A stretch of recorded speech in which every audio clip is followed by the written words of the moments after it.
आप देख रहे हैं GK job exam YouTube channel. तो चलिए शुरू करते हैं आज का सेशन को। तो वीडियो को पूरा जरूर देखिएगा क्योंकि एक एक प्रश्न जो है काफी महत्वपूर्ण है आपके एग्जाम के दृष्टिकोण से, और यहाँ से प्रश्न आपको अपने एग्जाम में देखने को जरूर मिलेंगे। तो आज का पहला प्रश्न है, पंचायती राज किस सिद्धांत पर आधारित है? पंचायती राज निम्न में से कौन से सिद्धांत पर आधारित है? तो सही आंसर हो जाएगा ऑप्शन सी, सत्ता के विकेंद्रीकरण पर आधारित है पंचायती राज।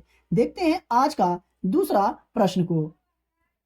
2 नंबर में है, भारतीय संविधान के अनुसार जीवन का अधिकार एक है। भारतीय संविधान के अनुसार जीवन का अधिकार एक निम्न में से क्या है? तो सही आंसर होगा ऑप्शन डी, मौलिक अधिकार है। भारतीय संविधान के अनुसार जीवन का अधिकार एक मौलिक अधिकार है। बात करें 3 नंबर प्रश्न का, तो राज्यसभा के सदस्यों का चुनाव कितनी अवधि के लिए किया जाता है? राज्यसभा के सदस्यों का चुनाव जो होता है कितनी अवधि के लिए, कितने वर्ष के लिए किया जाता है? तो सही आंसर होगा ऑप्शन बी, 6 वर्ष के लिए राज्यसभा के सदस्यों का चुनाव किया जाता है। देखते हैं आज का अगला प्रश्न को। बात करें 4 नंबर प्रश्न का, तो राज्यसभा के लिए सदस्यों का नामित करने का अधिकार किसको है? राज्यसभा के लिए सदस्यों को नामित करने का जो अधिकार है किसको है? तो सही आंसर होगा ऑप्शन ए, राष्ट्रपति को है राज्यसभा के लिए सदस्यों को नामित करने का अधिकार। बात करें 5 नंबर प्रश्न का, तो दल बदल कानून भारतीय संविधान के किस अनुसूची में दिया गया है? दल बदल कानून भारतीय संविधान के कौन से अनुसूची में दिया गया है, कौन से अनुसूची में वर्णित है? तो सही आंसर होगा ऑप्शन बी, 10वीं अनुसूची में दिया गया है। दल बदल कानून भारतीय संविधान के कौन से अनुसूची में? तो 10वीं अनुसूची में। बात करें 6 नंबर प्रश्न का, तो 6 नंबर में, लोकतंत्र सभी शासन व्यवस्थाओं में माना जाता है। लोकतंत्र सभी शासन व्यवस्थाओं में क्या माना जाता है? तो इसका आंसर होगा ऑप्शन सी, उत्तम माना जाता है लोकतंत्र सभी शासन व्यवस्थाओं में। बात करें 7 नंबर प्रश्न का, तो निम्नलिखित में से कौन एक राष्ट्रीय दल है? निम्नलिखित में से कौन एक राष्ट्रीय दल है? तो सही आंसर होगा option B, Bharatiya Janata party राष्ट्रीय दल है। देखते हैं आज का अगला प्रश्न को।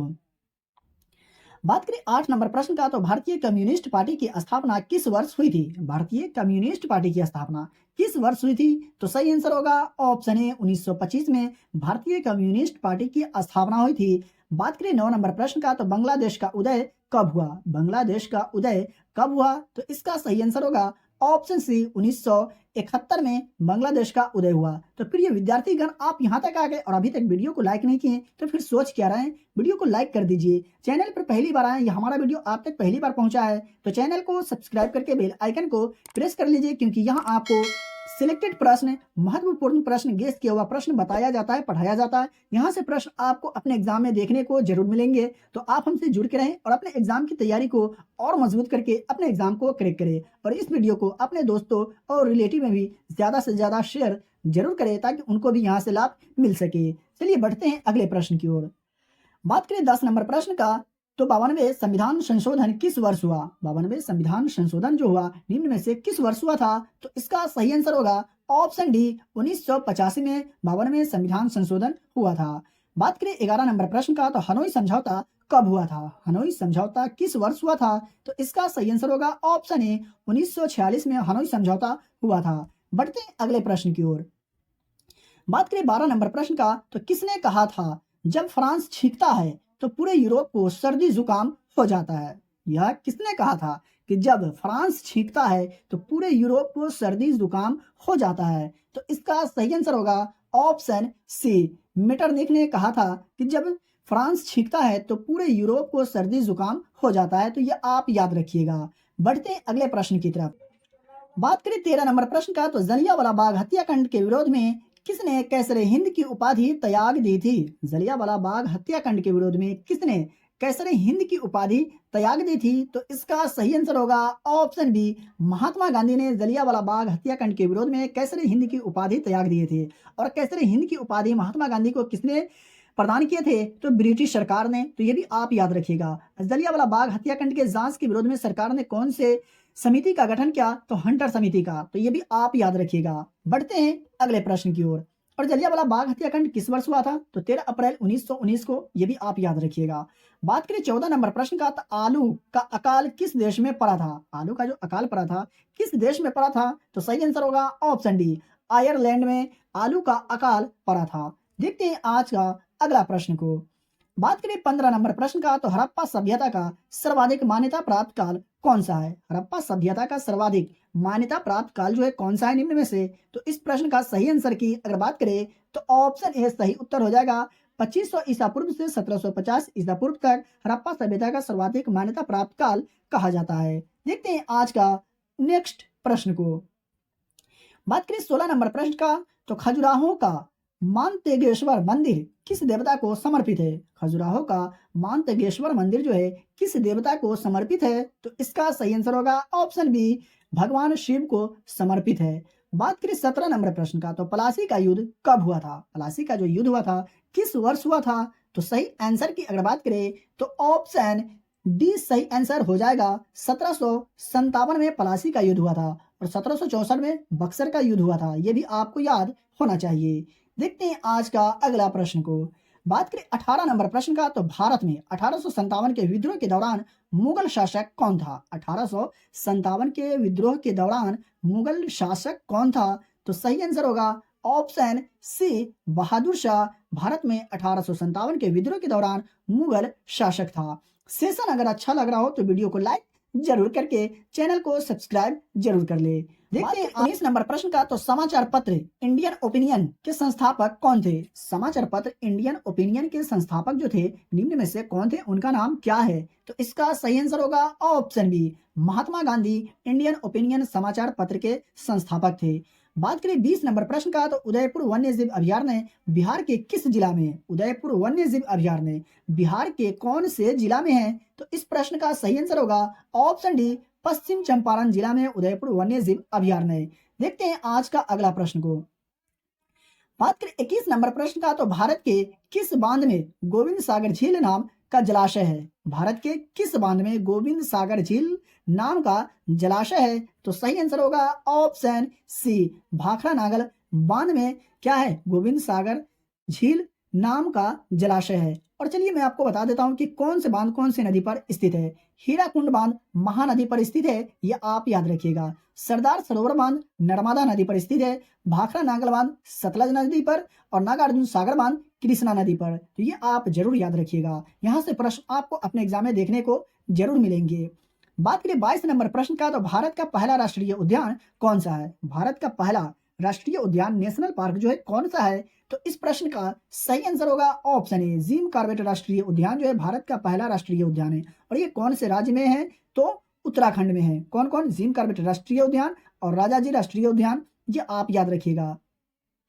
बात करें कान्हा राष्ट्रीय उद्यान का, तो ये मध्य प्रदेश में है। और बात करें दुधवा राष्ट्रीय उद्यान का, बात करें दुधवा राष्ट्रीय उद्यान का, तो ये कौन से राज्य में है? तो दुधवा राष्ट्रीय उद्यान भारत के उत्तर प्रदेश राज्य में है। तो ये आप याद रखिएगा। देखते हैं आज का अगला प्रश्न को।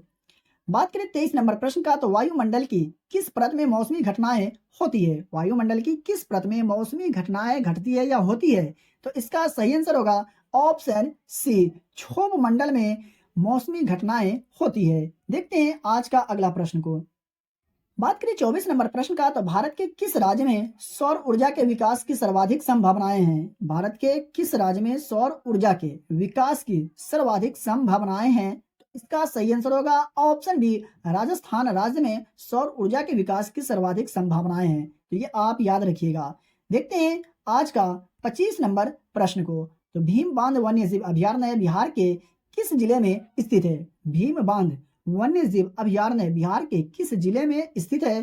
तो इस प्रश्न का सही आंसर होगा ऑप्शन डी, मुंगेर जिला में स्थित है भीम बांध वन्य जीव अभयारण्य। बात करें 26 नंबर प्रश्न का, तो उत्तर भारत का पहला परमाणु केंद्र कहाँ स्थापित किया जा रहा है? उत्तर भारत का पहला परमाणु केंद्र कहाँ स्थापित किया जा रहा है? तो सही आंसर की अगर बात किया जाए तो ऑप्शन ए सही उत्तर हो जाएगा।